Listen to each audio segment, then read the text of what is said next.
Well, hello and welcome to another video. Today we will go through the first book of Meteor Tales, the Book of Heroes, the main book, the core rules of the game. So if you want to take a look and listen to me discussing how I created the whole thing and what it means and how the game is played and the best features it has and what you can do with it, or see if you're interested in it, this is your chance. So let's go. So this is a cover, the beautiful art of Charidimos Bitsakakis, a titan of an artist. So the book begins with a simple overview of the combat rules and the exploration rules. Okay, so this is a list of things, the strong features of the game laid out in front of you from the get-go. Okay, so it mentions the grid system, which is the core mechanic of the game, the action economy, that each creature can perform actions and reactions, the variety you have when it comes to actions and reactions, how dice work, you roll for the attack, and whatever you roll is that is the damage you deal as well. You don't have separate rolls. You roll one roll an action. So yeah, and you have grit points instead of hit points, and it affects your character, and it changes your attributes dynamically, and it affects your performance and the dice you roll. And also we've got the exploration rules overview. So it talks about how weather functions, because in the game weather is important. So you roll for encounters, you use effective hours. This is one of the pillars of the game as well. Effective hours allow you to develop skills and stuff like that. And yada yada yada. So first chapter is learn who you are. Okay, so this is a character creation process. This is a sample character sheet. Okay, so you've got basic information, your mastery, your attributes, 4 attributes: threat, mobility, vigor, and perception. Your legacies, which are abilities, and then skills from different domains: combat styles, warfare, magic, adventuring, craft, and advance. These are all skills. And then you have a shortcut for combat and your inventory. And in the bottom you got insulation. This is for traveling, how your character deals with cold. And attunement is how many magical items you can have. So these are the steps you take to create your character. You fill in the basic information, you choose a race, your legacy, your attributes, and then you choose skills and inventory, and you're good to go. So these are the core races of the game. Okay, we have 5 races. They all look humanish. So in the main book you only have the races. In supplement books you get to have tribes, sub-races, which have different abilities. So we got the humans. Each race has a legacy, special ability. So the humans have quick knowledge, they gain more experience, so they level up faster. Okay, humans are ambitious, they're everywhere, and they have they have the biggest spectrum when it comes to personality traits and attributes. So they can be everything. They can be greedy or honorable, they can be malicious or superstitious, they can be anything. Okay, while other races are more limited in terms of personality and aspects of their character. So the second race is the Sirakrat. These are humans that follow a dogma, a blood magic religion that allows them to draw strength by self-inflicting pain. So they have these blood magic rituals they can use. Their main one is called Kadash. So they perform a ceremonial cut and they draw strength. And they're also abstemious. They do not suffer. They do not need so much food. as other people, because they live in wastelands and they developed blood magic for that very reason, to survive. And then we have the Fae, these wild creatures born of trees. They're wild, they're not like elves, they're more like animals in human form. They move in packs, they don't have cities and communities, and they don't do well in developed and urban environments. But they can control animals, and they're very fast and small. And we got the Medai. The Medai are an alien race. So they have snakes instead of hair, and all their abilities revolve around these snakes. They operate as antennas, but also protect you from melee attackers, to be more precise. So a Medai is a wanderer, a diplomat, a nomad, and they know how to survive.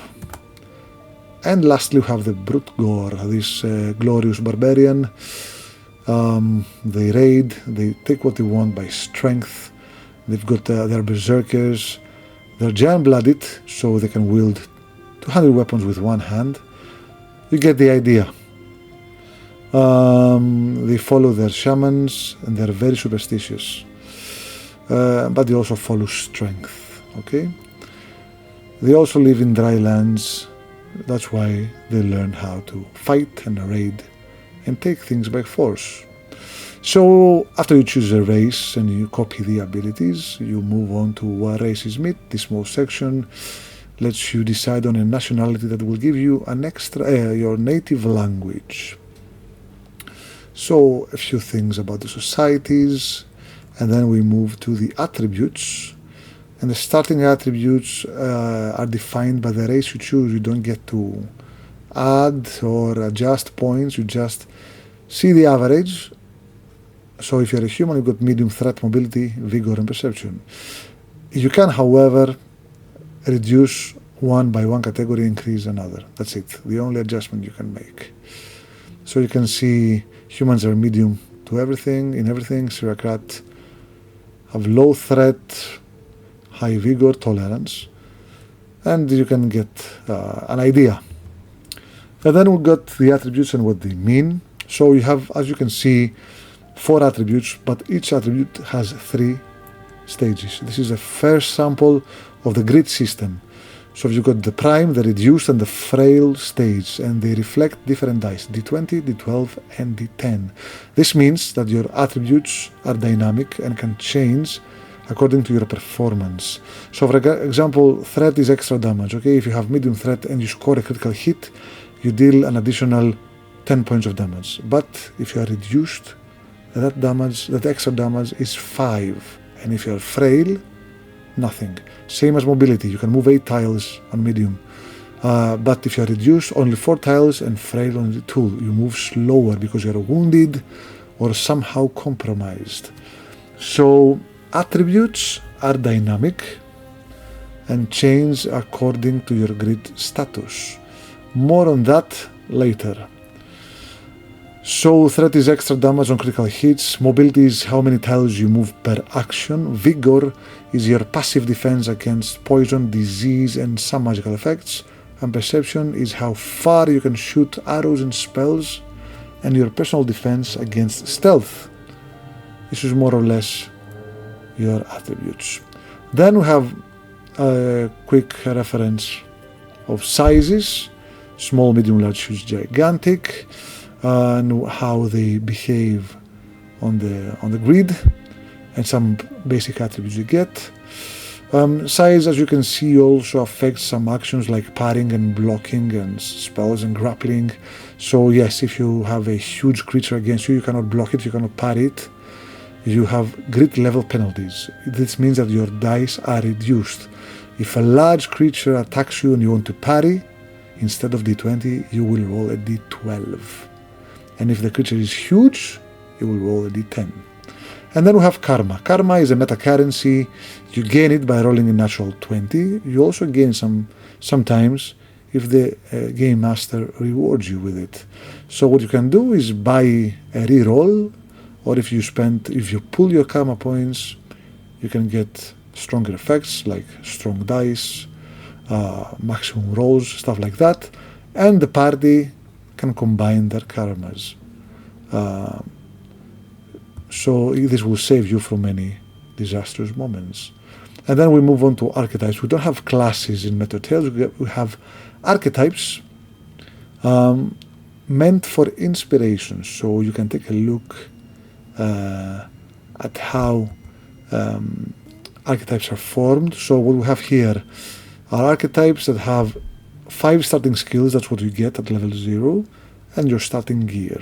Okay, so a knight is a character that has light melee weapons, armor proficiency, culture, riding, and ox shield. Berserker is a character that has heavy melee weapons, light melee weapons, ox strike, bull strike, and sharp strike. These are maneuvers or combos of special attacks. The archer has archery, light melee weapons, tracking, mantis strike, and quick strike. And the pyromancer, which is the only spellcaster here, has spellcasting, bolt, barrier, fire, and light. Bolt and barrier are shapes, fire and light are spells. You combine these to produce complete spells. And you can see the gear. You've got stuff in your backpack that take up slots. That's why you have, for example, in the night 12 out of 20 slots. Bedroll, tent, these are used for traveling, insulation, torches for light, rations for food. And then war and held items, stuff you got on you, like the chainmail, the clothes, the longsword, the medium shield, and quick build items, stuff you can access directly in combat. Lantern and gold, because it's placed there. More archetypes, we got the blacksmith and the hunter, the healer and the pirate. So it's a skill-based system, so you can combine crafts and stuff. And with a grid system, you don't have to be very focused on maneuvers and combat stuff. You can play a craftsman and other characters, and you will not be useless in combat. Because combat is lethal. If you get hit, you get hit. While the monk and the assassin, the necromancer and the gladiator. So the necromancer is just different spells. And the monk, the assassin are just different combat styles. The scout and the mercenary, the skald and the ninja. So this is just for inspiration. Of course, you can choose to make a custom one the way you want them. This is Nadel. Nice to meet you. He's a dark god. So, learn your strengths. Chapter 2. We move on to skills and mastery and how it works. So, we've got a mastery table. This is your level up. You've got experience points, okay, but you have different methods of developing. This is a pillar of Meteor Tales. What this means, you get some stuff from leveling up. You get experience from combat, or if you train, okay, you spend effective hours. As we mentioned before, effective hours, each character gets 3 of them, and they can use it during the day to train, research, practice, whatever. So let's say you spend 1 hour to train, you roll a d10, you get 1 to 10 experience points. You add them to your experience. Or you choose to study 1 skill and get 1 skill point or something like that. 1/10 of the skill point. So this section explains how you train. You basically have practice, so you can use practice to directly gain experience, or you can use practice. You can use train. You can use training to directly gain experience. You can use practice to directly learn a skill. You can use research to learn another skill that requires a book, or tutoring to receive training from a master. So these are the methods of acquiring knowledge, okay? And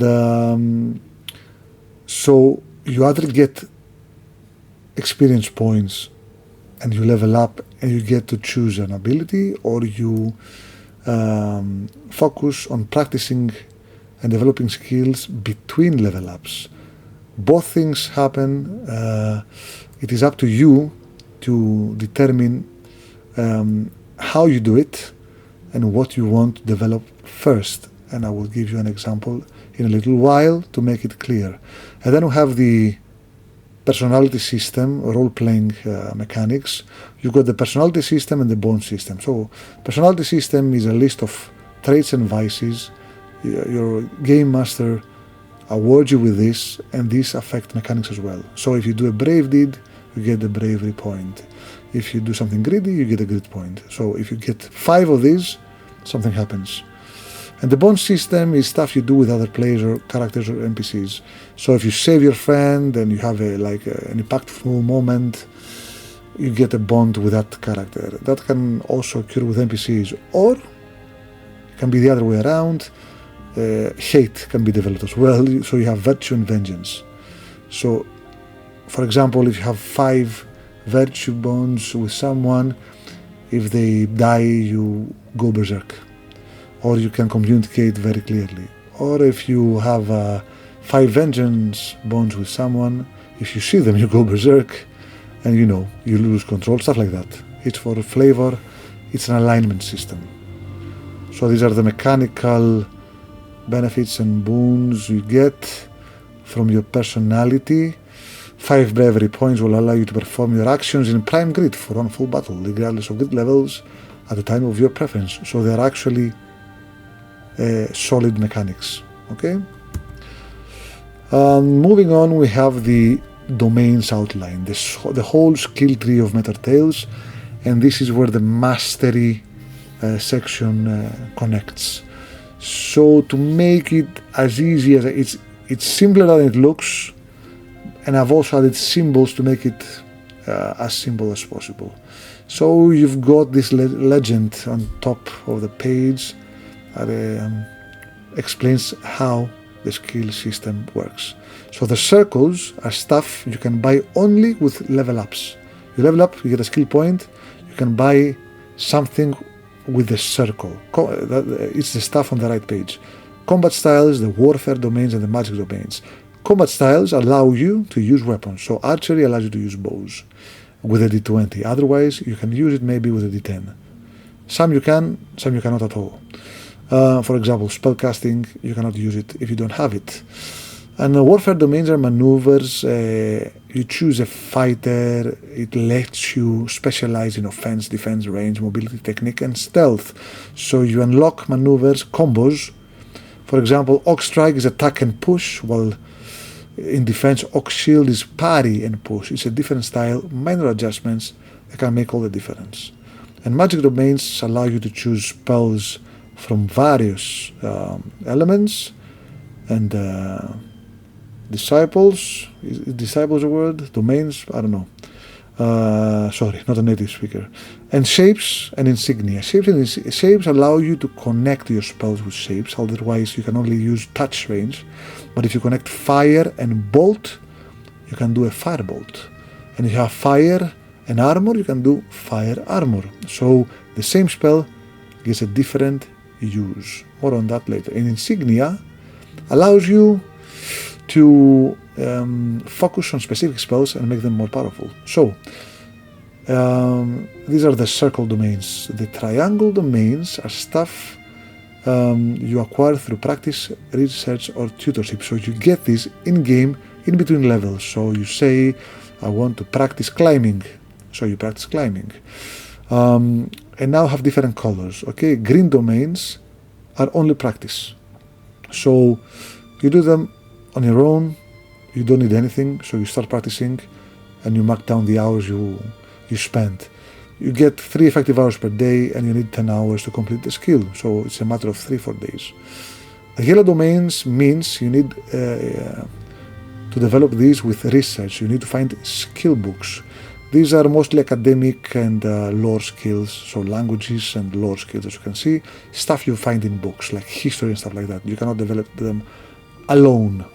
Craft domains, the purple ones, can only be gained through tutorship. Someone has to show you how it's done, and then you can develop them on your own, for example. And advanced domains, the red ones, are stuff you get by combining other skills. So, for example, to unlock alchemy, you need to fill the prerequisites, the requirements.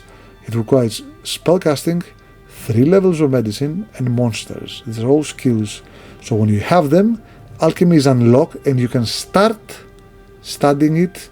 There's a tiny symbol left to it. It's a book. So if you have the alchemy book, you can study the first skill, and in 10 hours you can have it. It's either study or exercise. So, for example, bardic combat is exercise, okay? You don't need a book, you practice it, but you have to unlock it first. It requires spellcasting, music, culture, and persuasion. So you've got arcane disciplines and martial disciplines, stuff that require spells and magic, spellcasting knowledge, and stuff that are more physical. And that's it. That's how it works. So when you start your game, you have 5 skill points from the get-go, and you can start by choosing 5 skills. I know they seem like a few, but the way you develop skills all the time and the way you practice and gain experience will give you many skills.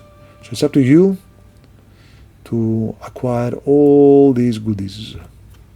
And then, of course, you get to the breakdown of what the skills are. You've got the combat styles, how this reads. For example, archery requirements, none. Untrained, it cannot be used untrained. So if you don't have the skill, you cannot use bows. While, for example, heavy melee weapons, you can use it untrained, but not effectively with a small dice. So you get an idea. And then we get to the warfare and the maneuvers, what they do, the defense maneuvers, the range, the mobility, the technique, and the stealth maneuvers. An overview of these, and then we go to magic. As I said, we've got an overview of the shapes and how they alter spells. Let's see. So Bolt carries a spell effect in initial form against a single target, while a barrier is a protective layer around the target momentarily. Armor is an active aura. Enchant, you put the spell on the weapon. Blast makes the spell a blast, so the firebolt becomes a fireball, stuff like that. Some words about spell books, how you find them in game, and you need to have a spell book to unlock a spell from it when you level up. Using skills and how they operate, stuff in game, and languages and crafting tables. Medicine is the only tiered skill now in the game. You have 10 levels, there's a lot of stuff. It allows you to treat wounds and also create tonics and salves. And then we have spell books. So each spell book has 10 spells. You see that they have their own critical range. So fire has a critical range 17, 11, and 10. More on that later. So you get a good idea of the spells. And then you get a breakdown. This is a cheat sheet how to combine spells and shapes. For example, you have fire, and you can see what it does in bolt, barrier, armor, enchant, blast, veil, chain, wall, wave, and ring. So it gives you the different aspects of the same spell according to shape. Okay, not all spells are compatible with all shapes. This is a modular magic system. It's a bit strange, I know, but it gives you a lot of choices. A lot of choices. You can save your friends. You can be very effective. A quick spell table. Very good. And then we move on to the advanced domains. These are the tiered skills that derive from combination of skills. So you've got all these things you can do with your character, the different builds, specialize in axes, become a bard, battle dancing, druidism. You start with manipulating elements and you go all the way to shape-shifting, ESP for telepathy, teleportation, mind read, stuff like that. Hammercraft, specialize in hammers, knives. Ranged weapons, necromancy, you start with speaking with the dead and you end up with resurrections and stuff. Very powerful stuff. Oniromancy, you start with visions and dreams and you go to astral projection and attacking people in your sleep. Runecraft, you can learn to enchant weapons yourself. There's a system. More on that later. We've got runes, and the items have slots. Shamanism allows you to paint your body and get buffs, and Spellblade allows you to play an arcane warrior. Spearcraft for spearmen, swordsmen, and tactics allow you to become an asset in battle without fighting directly. Can organize your allies and give them precious bonuses. Wrestling, if you want to go brawling. And these are the prime legacies, the equivalent of feats. Sometime every 7 levels, something like that, you get one of these very special bonuses. It's a niche to your character. Powerful stuff. There's a variety of them. You can give this edge to your character according to your build. And then we go to the rule system. So you get an introduction to grit levels and the dice, how they change, D20, D12, D10. And then what happens when you drop to 0 grit? You actually don't die, but you roll a withering effect. And you might die from that, but mostly it's injuries. We don't have many healing spells, and injuries are cured with healers, normal healers, surgeons in towns. So it's a whole aspect of the game. There's an introduction how environments affect your dice, your grit levels. So damage, darkness, distance, high ground, morale, fatigue, all of these things can change your dice and grit levels. So it's a performance-based game. Okay, so there's some examples of advantage, benefit, normal, hard, very hard, impossible stuff. We have conditions. In the first section you have the withering effects, the most common stuff that happens in combat. If you're lucky and you roll a 20, you're just wounded, it goes away with a bit of resting. Or you can die, be dismembered, broken, infected, stuff like that requires attention and a big healing level. The rest of the conditions, common in many RPGs. Diseases, environment-based, cold, or swamps, or stuff like that. So yes, disease is a big thing in Meteor Tales. An overview of how things start. You roll for advantage. It's the equivalent of initiative. You've got rounds, actions. Each character has 2 actions. You either use them as actions or you use them as reactions. It's up to you. The action economy is how you choose it to be. But if you use actions aggressively, you won't have anything to defend yourself with. So be careful.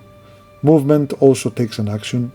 You spend 1 action and move X tiles according to your mobility. Grit, your main bar, your health, your everything. And risk, this is the risk zone. So we don't have use this spell once per day or stuff like that.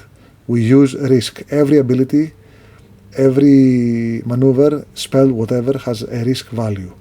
So when you roll, if you fall into risk, you fail. That's a critical failure. And when you fail, you become vulnerable and perform badly for the round.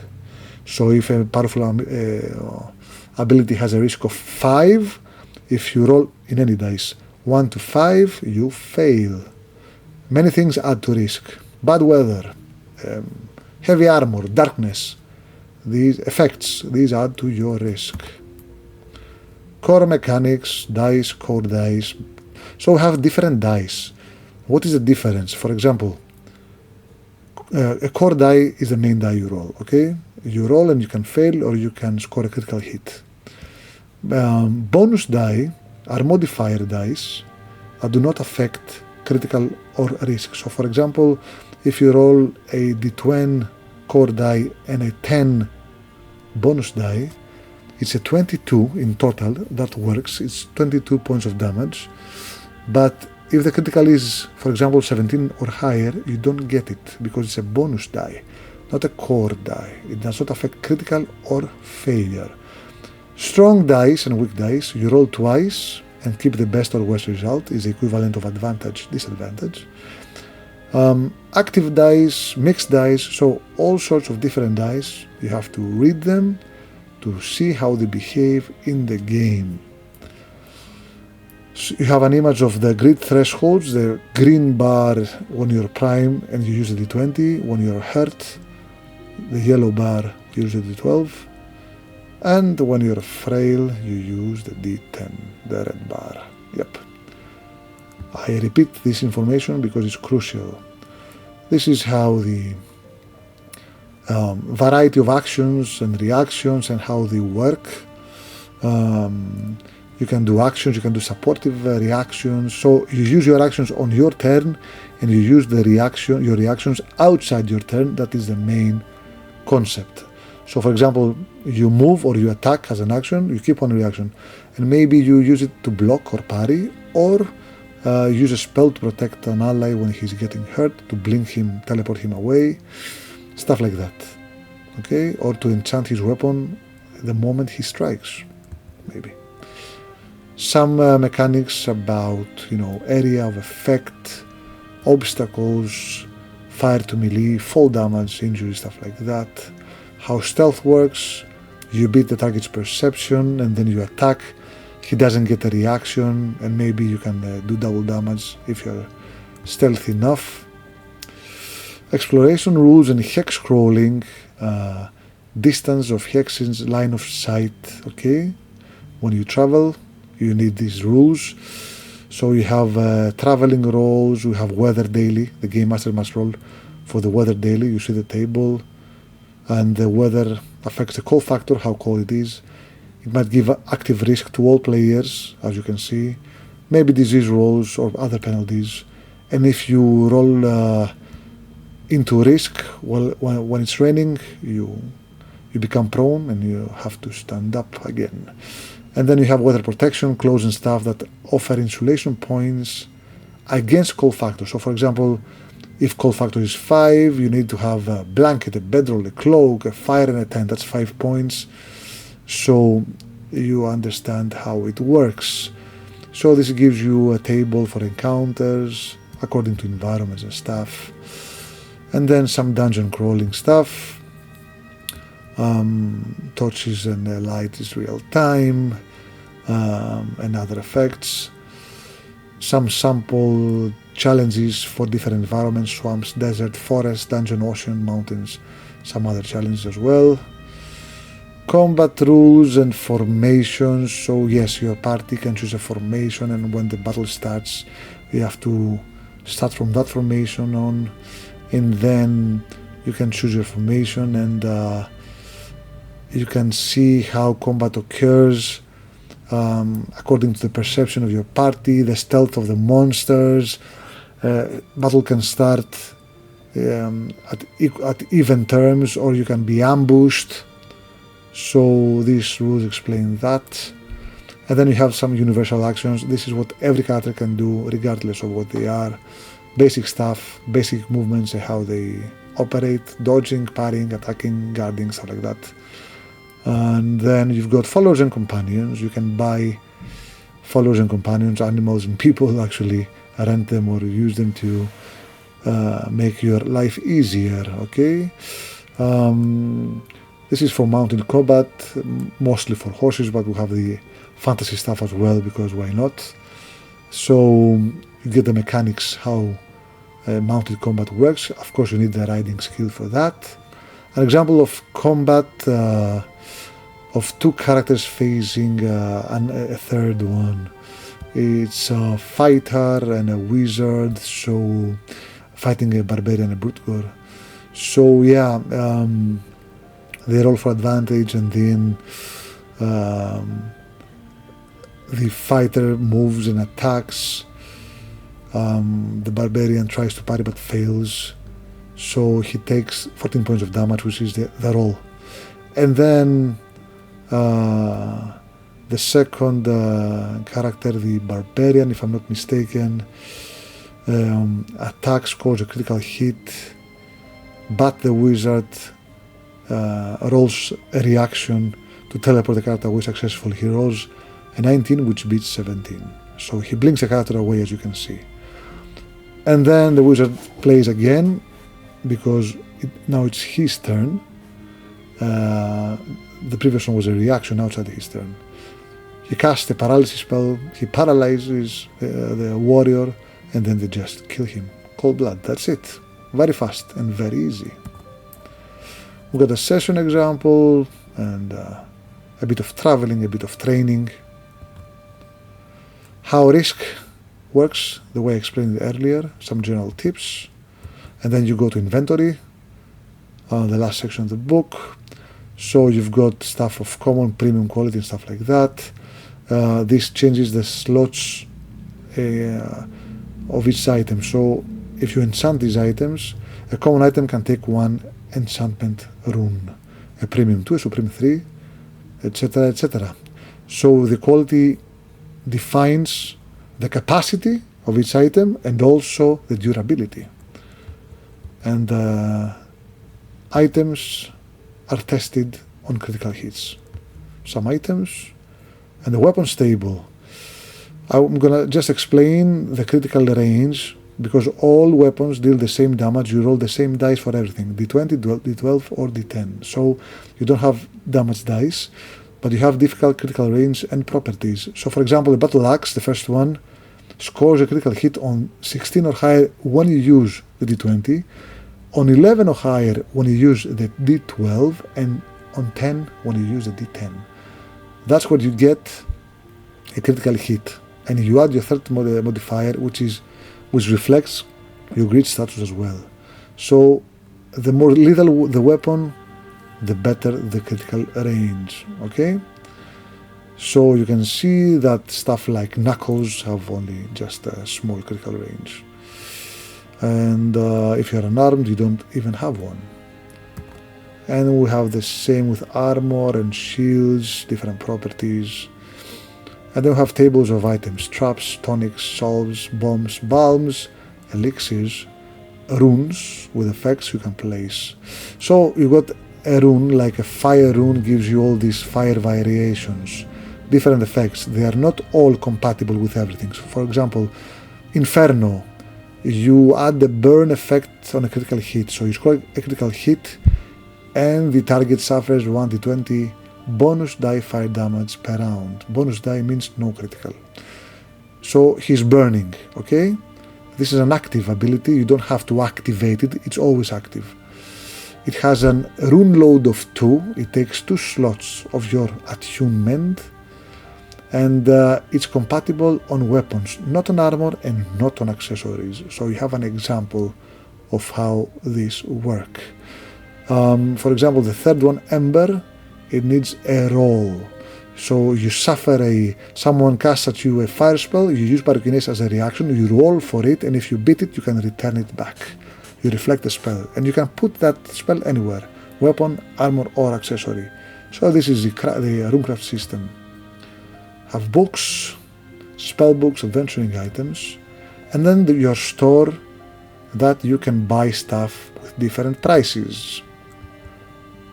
And in the end, you got the terminology, what the words mean, if you need a quick reference.